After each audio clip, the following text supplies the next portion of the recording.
10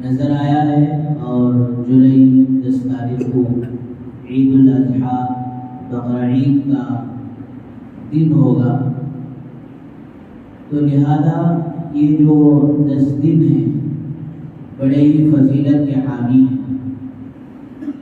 یہاں تک کہ روایتوں میں آتا ہے اللہ تبارک و تعالیٰ کو ان دنوں میں جو ذکر کیا جاتا ہے بہت محبوب ہے سال بھر کے دوسرے دنوں کے مقابلے میں۔ اور پھر جو قرآن مجید کی تلاوت اس عشرے میں کی جاتی ہے، اللہ تعالیٰ کو وہ تلاوت میں بہت زیادہ محبوب ہے دوسرے دنوں کے مقابلے میں۔ اسی طرح دیگر اعمال، یہاں تک کہ روایتوں میں آتا ہے ان دنوں کا روزہ رمضان کے فرض روزوں کے علاوہ اللہ تبارک و تعالیٰ کو زیادہ محبوب ہے۔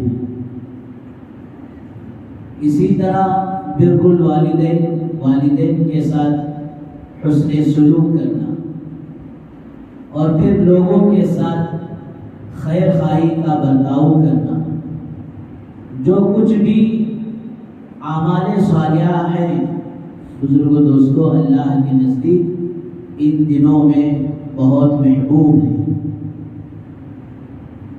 لیکن اللہ معاف فرمائے، آج امت کو اس کا کوئی پتہ نہیں ہے کہ عشرہ ذی الحجہ ہے کیا۔ زیادہ سے زیادہ عرفہ کا روزہ رکھ لیتے ہیں، یہ 10 دن کے بھی روزے رکھ سکتے ہیں، اور عرفہ کا روزہ خصوصاً 9 تاریخ کو عرفہ کا دن، یہ روزہ روایتوں میں آتا ہے اللہ تعالیٰ اس ایک روزے کے بدلے میں ایمان والے کے 2 سال کے گناہ معاف کرتے ہیں، ایک گزشتہ سال کے اور پھر ایک آئندہ سال۔ تو بہرحال ان 10 دنوں کو ایسے ہی کیئرلیس ہو کر نہیں گزارنا ہے، بلکہ جتنا اعمال کے اندر کوشش ہو سکے کوشش کر اعمال خیر کو کرنا چاہیے۔ ہمارا حال اللہ معاف فرمائے صرف بکرے بول کر گزر جاتا، کام بیٹھے تو بھی بکرے لانا، کیسے لانا، کہاں سے لانا، کون سے بازار سے لانا، لے کو آگے تو ماشاءاللہ اس کی ایڈورٹیج کرتے رہنا، اتنے بلایا اتنے بلایا، اب بھی بھاری تھے، کشمیری تھے، فلان تھے، یہ کیا کہ پسند ہے یہ لا لیا۔ واقعتاً قربانی کی بڑی فضیلت ہے، قربانی کے جانوروں کو پالنا، مانوس کرنا، اس سے محبت اور انسیت ہو جانا، یہ ذبح کرتے ہوئے کبھی آنکھوں سے آنسو بہانا، یہ مستقل الگ چیز ہے۔ لیکن سارے 10 دن صرف بکرے بول کر ہم بھی خود بکرا بن کر گزار دینا، میرے بزرگوں یہ اچھی بات نہیں ہے۔ حافظ ابن حجر عسقلانی رحمۃ اللہ علیہ جو ماشاءاللہ بخاری شریف کی شرح لکھی ہے، تو حافظ ابن حجر رحمۃ اللہ علیہ فرماتے ہیں کہ یہ دنوں کی آخر فضیلت کیوں ہے؟ 30ویں پارے میں سورہ فجر کے نام سے جو سورۃ الفجر ہے، والفجر، اللہ پاک صبح کی قسم کھائے، ولیال عشر، اور 10 راتوں کی قسم کھائے۔ مفسرین حضرات نے فرمایا کہ یہ 10 راتوں سے مراد رمضان کے آخر عشرے کی 10 راتیں ہیں، اور مفسرین میں ایک میجارٹی یہ کہتی ہے کہ یہ عشرہ ذی الحجہ، اب جو یہ مہینہ شروع ہوا ہے ذی الحجہ، اس کی 10 راتیں ہیں۔ اس نے روایتوں میں یہاں تک آتا ہے کسی خوش نصیب کو ان راتوں کی عبادت نصیب ہو جائے تو فرمایا وہ لیلۃ القدر کے برابر کا اجر و ثواب ملے گا۔ تو بعض نے فرمایا کہ یہ ولیال عشر کے 10 راتیں رمضان کے آخر عشرے کی بھی راتیں ہیں، اور ذی الحجہ کی یہ 10 راتیں بھی ہیں، دونوں راتوں کی فضیلت ہے۔ اور بعض نے فرمایا محرم الحرام کے مہینے کی شروع کی 10 راتوں کی بھی فضیلت گویا اس آیت میں اللہ تعالیٰ نے جمع کر دیا ہے۔ تو بہرحال حافظ ابن حجر رحمۃ اللہ علیہ فرماتے ہیں کہ ان دنوں کی فضیلت کیوں ہے؟ اس لیے کہ بزرگوں پر جو وقت نماز جو پہلے سے ہے ماشاءاللہ وہ ان دنوں میں بھی ہے، اور پھر نماز کے علاوہ نفل اور مستحب روزہ ان اشرے ذی الحجہ کے روزے ہیں، اللہ نے طاقت دی، ہمت دی، استطاعت دی ہے تو فرمایا 10 روزے بھی رکھنے کی کوشش کریں، یا جتنے روزے ہو سکے اتنا رکھیں۔ آخر مرحلہ اور آخر میں تو کم سے کم یوم عرفہ کا روزہ تو رکھ ہی لیں۔ اور پھر ماشاءاللہ ان دنوں میں صدقہ کرنے کی فضیلت اللہ تبارک و تعالیٰ نے بڑھا دی ہے۔ یہ 3 روز عبادتوں کے علاوہ چوتھی عبادت اللہ تبارک و تعالیٰ نے جو رکھی ہے، فرمایا دوستو وہ قربانی کا عمل اللہ تبارک و تعالیٰ نے انہی 10 دنوں میں رکھا ہے۔ اور پھر قربانی بھی سارے کا سارا قربانی کا عمل اور حج کا اکثر عمل، فرمایا وہ اللہ کے خلیل، اللہ کے دوست سیدنا حضرت ابراہیم خلیل اللہ علیہ السلام کی یادگار چیزیں ہیں۔ پہلے ہی بارے میں اللہ تبارک و تعالیٰ نے حضرت ابراہیم علیہ السلام کی متعلق فرمایا سورہ بقرہ کے اندر، وَإِذِ ابْتَلَىٰ إِبْرَاهِيمَ رَبُّهُ بِكَلِمَاتٍ فَأَتَمَّهُنَّ۔ جب اللہ تبارک و تعالیٰ نے حضرت ابراہیم علیہ السلام کو چند چیزوں میں امتحان لیا، آزمایا، آزمائش میں ڈالا، اور پھر حضرت ابراہیم علیہ السلام میرے بزرگ دوستوں اس امتحان میں 100 کو 100% پرسنٹیج نمبر لیے، 100 کو 100% حضرت ابراہیم علیہ السلام کامیاب ہوئے۔ ایک امتحان آنکھ آپ جس گھر میں کھولے ہیں وہ گھر میں دوستوں کیا دیکھتے ہیں کہ بتوں کی فیکٹری ہے، بتوں کے ان کے باپ آزر بتوں کو بنانے والے ہیں، اور پھر دستور یہ ہے کہ عام طور پر ہوتا یہی ہے کہ بیٹا باپ کے گوشت کو چاہتا ہے، بیٹا کی اولاد اپنے باپ کے کام کو چاہتی ہے، اور پھر باپ کو جو بینیفٹ آتا تھا، باپ کو جو کمائی ہوتی تھی، اولاد چاہتی ہے کہ اس طرح ہماری بھی کمائی ہو۔ وہ بتوں کے بنانے کی وجہ سے بہت سارے ہدیے گفٹ لا کر اس زمانے کے لوگ حضرت ابراہیم علیہ السلام کے باپ آزر کو دیا کرتے تھے۔ اب جس گھرانے میں دوستوں آنکھ کھولے ہیں وہ سارا بتوں کی فیکٹری ہے، بتوں کا کارخانہ ہے، اور پھر اس کفر و شرک کے عالم میں آپ کو اللہ کی توحید بیان کرنا ہے۔ کوئی معمولی بات نہیں ہے کہ باپ مخالف بن جائے اور بیٹا جو ہے باپ کے اپوزٹ میں جا کر کام کرے، یہ کوئی معمولی بات نہیں ہے۔ تو وہاں حضرت ابراہیم علیہ السلام جیسے جیسے بڑے ہوئے، اور وہ زمانے کا جو رواج تھا، کوئی ستاروں کو دیکھ کر خدا سمجھتے تھے، کوئی جو چاند کو دیکھ کر خدا سمجھتے تھے، کوئی سورج کو دیکھ کر خدا سمجھتے تھے۔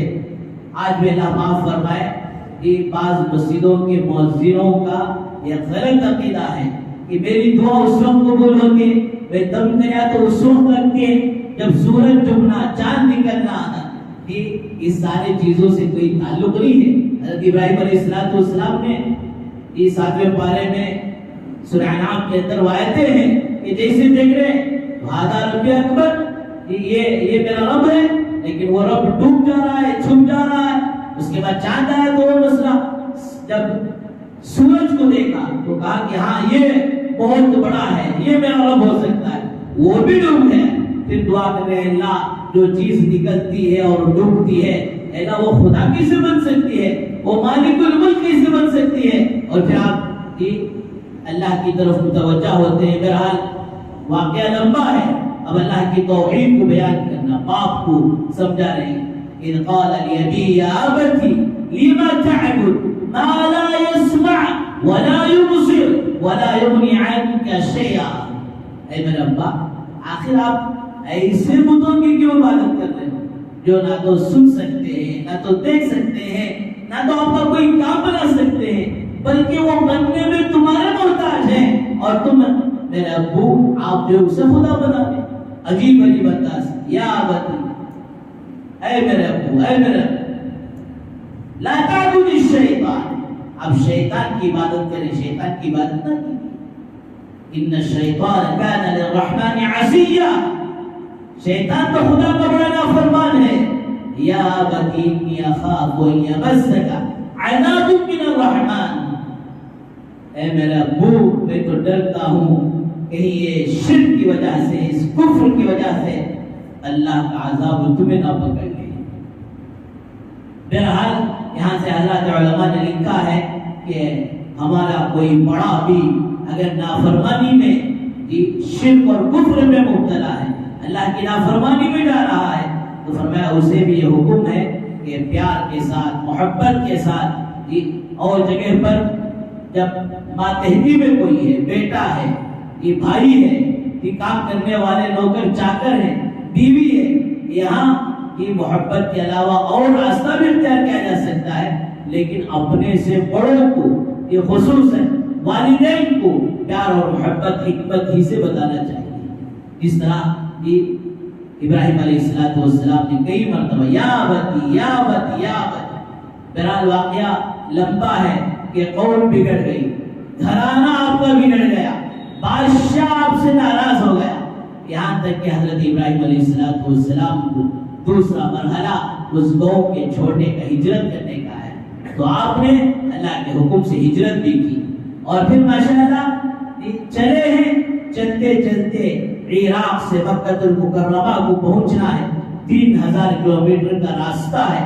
یہ ذرا سوچ کر دیکھیں نہ تو آج تو اللہ معاف فرمائے حج کرنے والے حاجی صاحب ایئرپورٹ میں بیٹھے بیٹھے جبکہ چاروں طرف سے ایئر کنڈیشن ہے تھک جاتے ہیں اور پتہ نہیں اس موقع پر بیٹھ کر اپنے گناہوں کو یاد کرتے توبہ اور استغفار کرتے اور حج کی قبولیت کی دعائیں کرتے. یہ سب چھوڑ کر یہ پتہ نہیں وہ کبھی کمیٹی والوں کو یاد کریں گے حج کمیٹی کو کبھی ٹور والوں کو یاد کریں گے.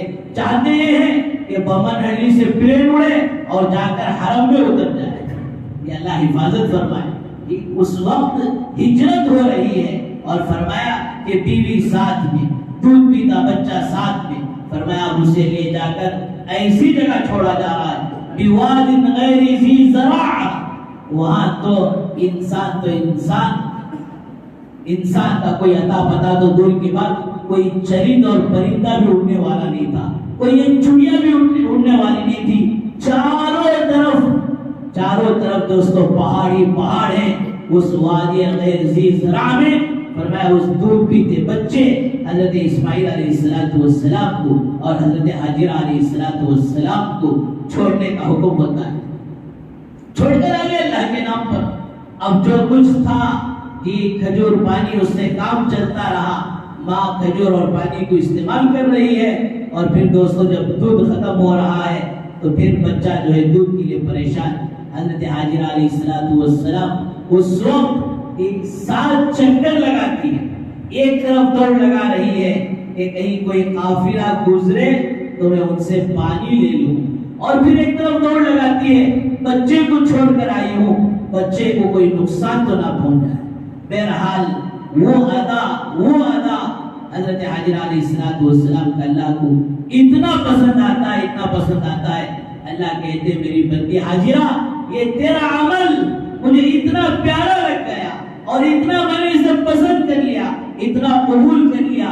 اب قیامت کی صبح تک کوئی حاجی حج کرنے والا کوئی عمرہ کرنے والا معتمر فرمایا اس وقت تک نہ تو اپنے حج کو قابل قبول بنا سکتا ہے نہ تو عمرے کو قابل قبول بنا سکتا ہے جب تک کہ وہ تیری طرح ادائیں نہ کر لے. سارا قربانی کا حج کا فلسفہ دوستو وہ حضرت ابراہیم علیہ السلام حضرت اسماعیل علیہ السلام اور آپ کے شریک حیات حضرت حاجرہ علیہ السلام کی ادائیں ہیں. بہرحال حضرت علامہ انور شاہ کشمیری رحمۃ اللہ علیہ بڑے ماشاءاللہ محدث گزرے ہیں. ایک مرتبہ کسی چیز کو حضرت پڑھ لیتے تو 40 سال یاد رہتا. نور العزا عربی میں ایک کتاب ہے مسئلے مسائل کی. آپ نے مدینے کی کتب خانے میں بیٹھ کر پڑھا اور پھر ان سے چاہا کہ اس کتاب کو میں ہندوستان لے جاؤں. انہوں نے کہا حضرت پڑھنے کی تو اجازت ہے, لے جانے کی اجازت نہیں. حضرت نے بغور پڑھا, پھر یہاں آ کر ماشاءاللہ اسی طرح کی کتاب لکھی اور اس کتاب میں جو غلطیاں تھی وہ بھی یہاں سے لکھ کر بھیجے. غضب کا یہ حافظہ تھا. فرمایا جب صفا مروہ پر گئے تو دعا کرتے ہیں اے اللہ تیری بندی حضرت حاجرہ نے یہاں پیاس سے مجبور ہو کر پانی کی تلاش میں دوڑ لگائی. اے اللہ انور شاہ یہاں ہدایت کی تلاش میں دوڑ لگاتا ہے. اے اللہ تو نے حاجرہ کو پانی دے دیا, ان کے بیٹے حضرت اسماعیل کو پانی دے دیا. اے اللہ تو انور شاہ کو ہدایت دے دے. جن کی زندگی یہ حدیث کی خدمت میں لگی اور جن کی زندگی دوستو پوری کی پوری زندگی قال رسول اللہ میں گزر گئی. فرمایا وہ بھی جاتے حج کے لیے تو فرمایا دوستو ان کی کیفیتیں ہوتی تھی. بہرحال ایک مرحلہ گزر کر جو بات اصل میں عرض کرنی ہے وہ یہ ہے کہ وہاں سے حضرت اسماعیل علیہ السلام دوڑنے کے قابل ہو گئے, 9 سال کی عمر کے قابل ہو گئے. اب حکم آ رہا ہے کہ اے ابراہیم اپنے بیٹے اسماعیل کو میرے نام پر ذبح کر دو. اور پھر ڈائریکٹ حکم نہیں تھا, خواب میں حکم آ رہا ہے. ہاں یہ بات اور ہے کہ نبیوں کا خواب بھی وحی کے درجے میں ہوتا ہے. حضرت اسماعیل علیہ السلام کو یہ حضرت ابراہیم علیہ السلام پوچھتے ہیں یا بنیا انی ارا فی المنام انی اذبحک فانظر ماذا ترى. اے میرے بیٹے میں خواب میں تمہیں دیکھ رہا ہوں کہ میں تمہیں ذبح کر رہا ہوں. بیٹے تمہاری اس بات میں کیا رائے ہے؟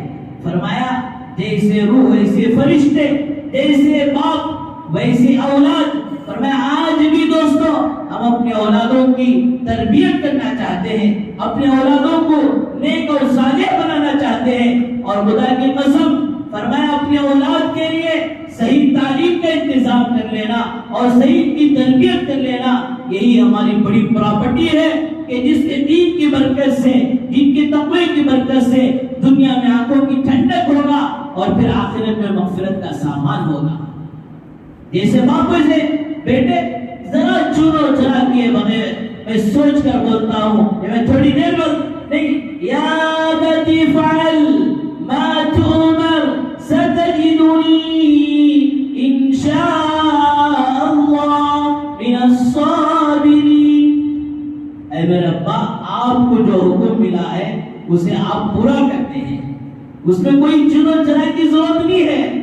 لیکن دوستو 90 سال کی عمر میں بڑی دعاؤں کے بعد, بڑی تمناؤں کے بعد, بڑی آرزوؤں کے بعد ایک اکلوتا بیٹا ملا ہے, اسے ذبح کرنا. ذرا دوستو اپنے اولاد کے ہاتھ پیر باندھ کر تو دیکھو, ایک دن اسے گھر کے اندر کوٹ کر گھر کے اندر جیل بنا کر تو دیکھو, پتا چلے گا کہ کیا گزرے گا. فرمایا ابا میری محبت آپ کے دل میں کہیں نہ آ جائے اور پھر اللہ کے حکم کو پورا کرنے سے آپ کہیں پیچھے نہ رہ جائیں. ابا مجھے پیشانی کے بل زمین پر لٹاؤ. اور پھر دوستو ذبح تو ایسے ہی کیا جاتا ہے, ایسے آپ لٹائے اور بال پکڑے اور اس طرح نیچے سے چاقو چلانا ہے. چلانے سے پہلے آسمانوں کی طرف دیکھتے ہیں, اے اللہ تو میرے سے اسماعیل کو مانگتا ہے, اے اللہ تو اسماعیل کی قربانی مانگتا ہے. اے میرے اللہ آپ کے حکم پر اور آپ کی محبت میں یہ ایک اسماعیل نہیں ایسے 100 اسماعیل ہو تب بھی اللہ میں اس کے نام تیرے نام پر ذبح کرنے کے لیے تیار ہوں. حضرات مفسرین نے فرمایا کہ قربانی صرف ایک جانور کے ذبح کر دینے کا نام نہیں ہے میرے بزرگوں. قربانی اصل میں نفس کو قربان کرنے کا نام ہے کہ ہمارا نفس, ہماری خواہشات, ہمارے جذبات, ہمارے خوشیاں, ہمارے غم, ہمارے دن و رات فرمایا سب اللہ کے حکم کے تابع ہو جائے, نفس اللہ کے حکم کے تابع ہو جائے. فرمایا یہ اصل قربانی ہے.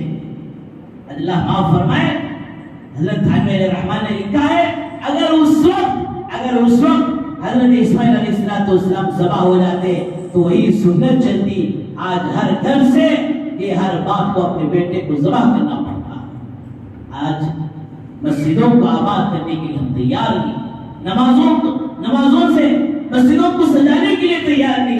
اتنا بڑا کام مسلمان کا کر بیٹھا، اللہ نے فضل کیا، اللہ نے احسان کیا، اور اس جگہ پر جنت سے دمبا آیا، اسی کی نقل اور وہی سنت دوستوں سیدنا حضرت ابراہیم علیہ السلام کی قیامت تک کے لیے اللہ تعالیٰ نے چلا دیا۔ پھر آج میں عرض کر رہا تھا کہ ان 10 دنوں کی فضیلت، کہ اس 10 دنوں میں ذکر اللہ کو بہت محبوب، تلاوت اللہ کو محبوب، والدین کی خدمت اللہ کو محبوب، ہر نیکی اللہ کو محبوب۔ کیوں؟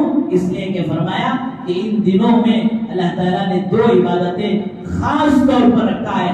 یہ قربانی کا عمل انہی 10 تاریخ سے لے کر اور پھر 13 تک جو ہے وہ 12 تک ہو سکتی ہے۔ اس کے علاوہ جتنی بھی فرمایا جو ہے ذبح ہو جائے جانور، فرمایا قربانی نہیں ہوگا، وہ تو صدقہ ہوگا یا تو عقیقہ ہوگا۔ قربانی جو ہوگی وہ انہی دنوں میں ہوگی۔ اور دوسری چیز جو اہم ہے، قربانی سے بھی بڑی عبادت ہے، فرمایا دوستو وہ حج کی عبادت ہے، کہ حج کی عبادت بھی انہی دنوں میں ہوگی۔ اور حضرات علماء نے عجیب و غریب بات فرمائی، حج کا فلسفہ بھی یہی ہے کہ فرمایا حاجی کے اندر بلکہ ہر مومن کے اندر فرمایا وہ رب چاہی زندگی آ جائے، من چاہی زندگی نکل جائے۔ حرم میں نماز پڑھ رہے حاجی صاحب، 1,00,000 نمازوں کا ثواب۔ اب ماشاءاللہ 8 تاریخ کو حکم ہوتا ہے کہ مکہ خالی کرو، حرم چھوڑو اور پھر مینا کے میدان میں چلے جاؤ۔ وہاں جا کر کیا کرنا ہے؟ کچھ بھی کرنا نہیں ہے، وہاں ایک نماز کا ثواب ایک ہی ہے، یا پھر 10% ملے گا، یا باجماعت ہو رہی ہے تو 27 درجے ملے گا۔ 1,00,000 نمازوں کا اجر چھڑا کر میدانوں میں بھیجا گیا، مینا میں بھیجا گیا، عرفات میں بھیجا گیا، مزدلفہ میں بھیجا گیا۔ اور پھر ربیع جمرات، وہاں شیطان نہیں ہے۔ شیطان نے جو حضرت ابراہیم علیہ السلام کو روک لگائی تھی کہ آپ اپنے اکلے بیٹے کو اللہ کے نام پر ذبح نہ کرو، فرمایا وہ جگہ تھی جہاں پتھر ہے۔ کوئی کہے کہ ان پتھروں کو پتھر سے مارنے کی کیا ضرورت؟ فرمایا عقل میں آئے نہ آئے، اللہ کا حکم آ گیا۔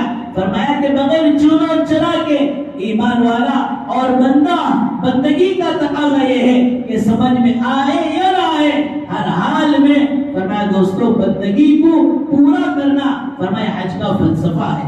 بہرحال دوستو حج جیسی اہم عبادت، حج کا اہم عمل فرمایا وہ انہی 10 دنوں میں، اور پھر حج کے 5 دن خصوصاً انہی ایام میں اگر کوئی آدمی حج کے 5 دن چھوڑ کر 355 دن بھی جا کر وہاں بیٹھ گیا، دن میں روزہ رکھتا رہا، رات بھر نفلیں پڑھتا رہا، فرمایا اسے ایک پائی بھی کچھ بھی نہیں ملے گا، اس کا حج فرمایا قابل قبول نہیں ہوگا۔ حج ادا کرنا ہے انہی دنوں میں کرنا ہے، حج ادا کرنا ہے انہی مکانات میں کرنا ہے، انہی جگہوں میں کرنا ہے۔ بہرحال یہ 4 فضیلتوں کی وجہ سے میرے بزرگوں دوستوں ان ایام کی اللہ تبارک و تعالیٰ نے فضیلت بڑھا دی۔ بہرحال ہمیں چاہیے کہ ماشاءاللہ جن پر قربانی واجب ہو جاتی ہے فرمایا وہ جو ہے پوری بشاشت کے ساتھ اللہ کا اسے فریضہ سمجھ کر، اسے شعار اسلام سمجھ کر فرمایا قربانی ادا کرنے کی پوری کوشش کر۔ فرمایا کس پر قربانی واجب ہوتی ہے؟ جن پر ماشاءاللہ زکوٰۃ واجب ہے 35,000 کے آج کے حساب سے۔ اگر کسی کے پاس مالیت ہے یا عورتوں کے پاس زیور ہے یا بزنس کا مال ہے، فرمایا جن پر زکوٰۃ واجب ہوتی ہے ان پر قربانی واجب ہے۔ اتنا فرق ہے، زکوٰۃ کے لیے یہ 35,000 روپے پورا سال ہمارے پاس ہونا، درمیان میں سے ختم نہیں ہونا، لیکن قربانی کے لیے ایسا مسئلہ نہیں ہے۔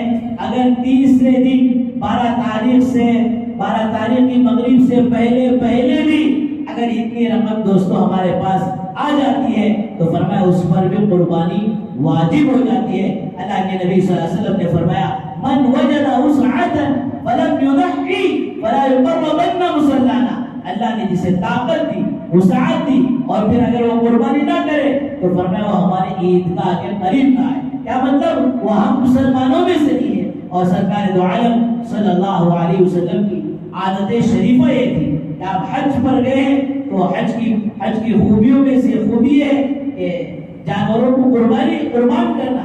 آپ نے حج کے موقع پر 100 اونٹ قربان کیے تھے، اور حج کے علاوہ ہر سال آپ 2 بکرے فرمایا قربانی دیتے تھے، ایک اپنی طرف سے اور پھر ایک بکرا ذبح کر کہتے اے اللہ اس کا اجر میری پوری امت کو عطا فرما۔ کیسے پیارے آقا تھے، کیسے رحمت للعالمین تھے، کسی موقع پر امت کو نہیں بولا۔ اور پھر سیدنا علی رضی اللہ عنہ کا معمول یہ تھا کہ 2 بکرے آپ بھی دیا کرتے، ایک بکرا اپنے نام سے، تو فرمایا ایک بکرا حضور اکرم صلی اللہ علیہ وسلم کے نام سے۔ حضرت مفتی سعید صاحب پالن پوری رحمت اللہ علیہ کا ساری زندگی کا معمول یہ تھا کہ آپ بھی ایک بکرا جو اپنے نام کا ادا کر دیتے، اس کے بعد دوستو ایک بکرا حضور اکرم صلی اللہ علیہ وسلم کے نام سے دیتے۔ لیکن ایک بات یاد رکھیں، جس پر قربانی واجب ہے وہ تو اپنے نام سے دینا ہی ہے۔ اللہ معاف فرمائے، ہمیں کتنا بھی بولیں دے، لوگوں کے دماغوں میں پہلے اتر گیا حضرت کئی سال ہمارے ابا کے نام سے دیا تھا، اس سال ہمارے باوا کے نام سے دیتا ہے۔ بھئی ایک فرض ہے، ایک نفل ہے، فرض نماز آپ اپنی چھوڑ کر آپ اپنے باپ کی طرف سے ادا کریں، ماں کی طرف سے ادا کریں، فرمایا ادا نہیں ہو سکتی۔ فرض تو آپ کے ذمے ہے، آپ ادا ہی کرنا ہے۔ اور ایک عجیب مسئلہ، حضرت میں پہلی بار دے دو سو کس کے نام سے دیتے؟ حضور کے نام سے دیتے کہ ہمارا ابا کے نام سے دیتے؟ دوستو جب 35,000 کی رقم آپ کے پاس جب بھی ہوگی، آپ اپنے نام سے ہر حال میں ادا کریں۔ یہ اپنا واجب، اپنی واجب قربانی دینے کے بعد اللہ نے اور طاقت دی ہے، تب آپ حضور کے نام سے دیں، اور حمید کے نام سے دیں، کسی اور کے نام سے دیں، چل جائے گا۔ اپنی قربانی چھوڑ کر فرمایا دوسروں کے طرف سے اگر قربانی دیں گے تو ان کو تو نفل قربانی کا ثواب ملے گا، اور آپ جو ہے وعید کے مستحق ہو جائیں گے۔ بہرحال جتنے قربانی کے مسائل ہیں، ان سارے مسائل کو جانور خریدتے ہوئے کہ کوئی عیب دار نہ ہو، یہ دیکھ کر لینا۔ اور ایک مسئلہ عجیب و غریب ہے کہ خصی کیا ہوا، یعنی جن کے پودے اور بیج مار دیے گئے ہیں، ایسے جانور کی قربانی حدیث میں آتا ہے افضل ہے۔ کیوں؟ اس لیے کہ جانور اس سے ماشاءاللہ موٹا تازہ ہوتا ہے، اور پھر اس کا گوشت بھی اچھا ہوتا ہے۔ اس حساب سے ایسا جانور ہی دینا پہلے درجے میں بہتر ہے، تو ایسے جانور کو خریدنے کی کوشش کریں، عیب دار جانوروں سے بچیں۔ اور پھر دوستوں قربانی کا سارا فلسفہ یہی ہے کہ تھوڑی دیر کے لیے 2 منٹ میں ایک جانور کو ذبح کر دینا یہ اصل نہیں ہے، بلکہ اپنے نفس کو قربان کرنا سیکھیں، اپنے آپ کو شریعت کے پابند بنانا سیکھیں۔ فرمایا جس نے اپنے نفس کی قربانی دی اس کی قربانی قابل قبول ہوگی، ورنہ فرمایا ایک رسم بن کر رہ جائے گا۔ اللہ تعالیٰ سے دعا فرمائے اللہ تبارک و تعالیٰ ہم سب کو ان اشراء ذی الحجہ کی پوری قدردانی کرنے کی، اس کے اندر اور معمولات کے علاوہ ذکر و اذکار کی، تلاوت کی، صدقہ خیرات کرنے کی، ہر نیک عمل میں اپنے آپ کو آگے بڑھانے کی توفیق و سعادت نصیب فرمائے۔ وآخر دعوانا الحمدللہ رب العالمین۔